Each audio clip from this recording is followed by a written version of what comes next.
राधे राधे दोस्तों, ओम नमः शिवाय। आप सभी लोग जानते हैं कि पंडित जी ने अपनी आज की कथा में एक बहुत ही विशेष और बड़ा उपाय बताया है, जिस उपाय को करने से दोस्तों आपके जीवन में जितनी भी परेशानियां चल रही हैं वह सारी परेशानियां दूर हो जाएंगी। आपके जीवन में अगर धन की कमी भी चल रही है तो आपको धन संपदा की प्राप्ति होगी, आपके जीवन से धन की समस्या दूर होगी। और अगर आपको कभी भी ऐसा लगता है कि आज तो मन बहुत ही परेशान है, बहुत टेंशन हो रही है, बहुत सारी चीजें एकदम से हमारे ऊपर हावी हो रही हैं, तो उस जगह पर आप लोगों को ये वाला उपाय उस दिन ज़रूर करना चाहिए। ये वाला उपाय आप लोग किसी भी दिन कर सकते हो। इस उपाय को करने की कोई तारीख नहीं है, कोई समय नहीं है। जब आपका मन परेशान हो, आप दुखी हो, आपको कुछ समझ ना आ रहा हो, उस समय एक बार इस उपाय को करके देखिएगा, आपके मन को शांति मिलेगी, आपकी परेशानी दूर होगी, आपकी मनोकामना यहाँ पर पूरी होगी, है ना? तो इस उपाय में करना क्या है वो हम जानते हैं। देखिए, ये उपाय बिल्कुल नया है और ये वाला उपाय आप लोग अपने घर पर ही करेंगे। बाहर जाने की कर आप लोगों को ज़रूरत नहीं है। किसी भी समय आप इस उपाय को कर सकते हैं जब आपका मन परेशान हो रहा हो, और 2-3 बार ही अगर आप लोगों ने इस उपाय को कर लिया ना, तो फिर आप देखेंगे कि हाँ, आपके जीवन से दुख और परेशानियाँ दूर होना शुरू हो गई हैं। धन संपदा की जो कमी है वो भी दूर होना यहाँ पर शुरू हो जाएगी, ठीक है? तो आइए दोस्तों जानते हैं कि इस वाले उपाय को आखिर आपको करना कैसे है। देखो, अपने ही घर पर किसी भी दिन, किसी भी समय में आप ये वाला उपाय कर सकते हैं। तो अपने ही घर पर ये वाला उपाय आपको पार्थिव शिवलिंग बनाकर करना पड़ेगा। जो पार्थिव शिवलिंग आप बनाओगे वो अपने घर के मिट्टी वाली जगह पर बना सकते हो, या तो अपने घर के गमले में बना सकते हो। जिस गमले में बना रहे हो बस ध्यान रखना वो गमला तुलसी मैया का नहीं होना चाहिए।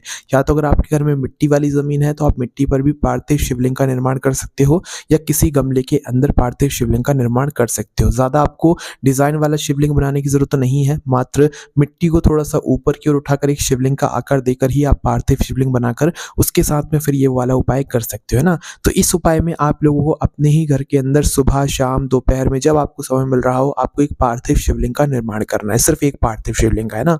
उसके बाद में दोस्तों यहाँ पर आपको कुछ सामग्रियों की आवश्यकता पड़ेगी, जैसे कि दोस्तों सबसे पहले है 3 चावल के दाने। क्या? 3 चावल के दाने। उसके बाद में 3 दूर्वा, जो दूर्वा गणेश जी को समर्पित होती है वो 3 दूर्वा, ठीक है?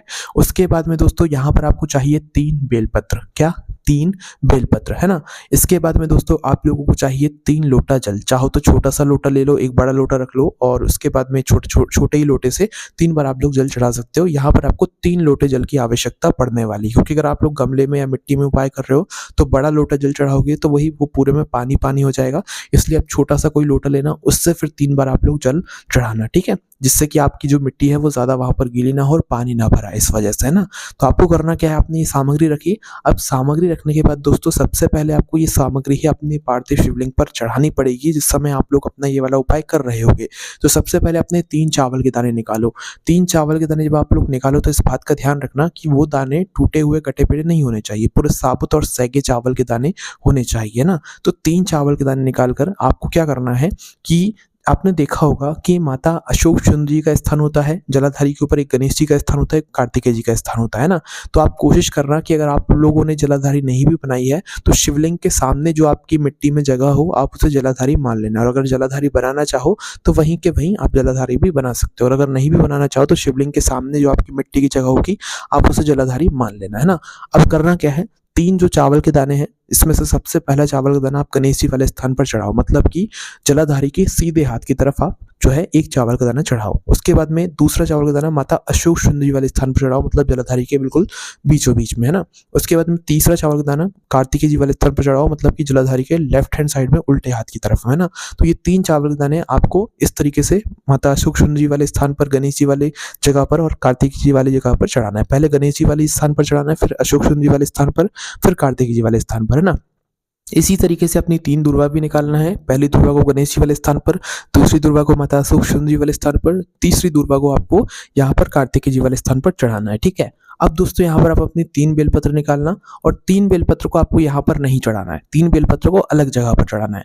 आपने देखा होगा माता जगदम्बा जी का हस्तकमल होता है, तो हस्तकमल जो होता है ना दोस्तों, क्या करना है आप लोगों को कि देखो, शिवलिंग के आगे क्या होती है, जलाधारी होती है, और शिवलिंग के पीछे भी एक खाली सी जगह होती है जो कि माता जगदम्बा जी का हस्तकमल का ही एक भाग होता है ना। तो ये जो 3 बेलपत्र हैं ये एक साथ ही आपको शिवलिंग के पीछे जो जलाधारी का थोड़ा सा भाग होता है उस जगह पर आप लोगों को ये तीनों बेलपत्र एक साथ चढ़ा देनी देनी है ना। जैसे शिवलिंग पर चढ़ाते हो वैसे ही वहाँ पर भी आप लोग चढ़ा दीजिएगा। शिवलिंग के पीछे जो जलाधारी का भाग होता है, माता जगदम्बा जी के हस्तकमल का भाग होता है वहाँ पर, है ना। 3 बेलपत्र को चढ़ाने के बाद अब आपको क्या करना है कि अपना लोटा निकाल लेना है और अब एक-एक लोटा आपको शिवलिंग पर चढ़ाना है। सबसे पहले अपना लोटा छोटा ले लेना, है ना, जिससे कि आपका जो मतलब गमले में या मिट्टी में जल ज़्यादा ना भरा है। तो 1 लोटा भरो सबसे पहले छोटा-सा छोटे पात्र का, उसको शिव जी के ऊपर एक धारा से अपने पार्थिव शिवलिंग के ऊपर चढ़ा दो, ठीक है? उसके बाद में दूसरा लोटा जल भरो, वो भी शिवलिंग के ऊपर चढ़ा दो। फिर तीसरा लोटा जल भरो, उसे भी शिवलिंग के ऊपर चढ़ा दो। अब जैसे ही आप लोग ये 3 लोटा जल शिवलिंग पर चढ़ा देते हो, इसके बाद में आप शिवलिंग पर जो भी चीज़ समर्पित करना चाहो पार्थिव शिवलिंग पर, वो कर सकते हो। मतलब कि आपको इसकी पूजन अर्चना करनी है।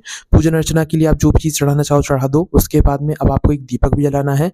वो जो दीपक होगा गोल बत्ती का, शुद्ध देसी गाय के घी का होगा, या तो तेल का हो तो तेल का जला लेना। और उस दीपक से फिर आप इस पार्थिव शिवलिंग की पूजन करना, आरती करना, ठीक है?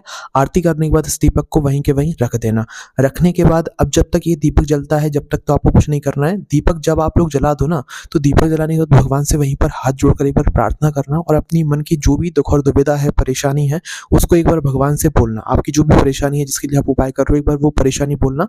उसके बाद वहीं के वहीं भगवान को दुख देकर अपने जो भी काम है वो आप करने लग जाना।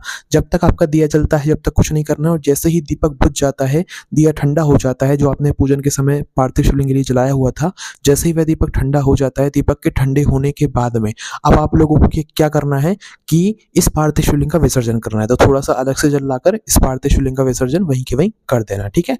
तो इस तरीके से आप लोग ये वाला उपाय करके देखना। आप कभी भी इस उपाय को कर सकते हो और अपने जीवन की दुख और परेशानियों को दूर कर सकते हो। कभी भी आपको मन परेशान हो तो ये वाला उपाय आपको ज़रूर करना चाहिए। साथ ही में धन की परेशानियों के लिए भी ये वाला उपाय पंडित जी ने बताया हुआ है। तो इस उपाय में अगर आपको कोई भी दिक्कत, समस्या, परेशानी आती है तो हमसे कमेंट करके पूछ सकते हैं। राधे राधे, ओम नमः शिवाय दोस्तों।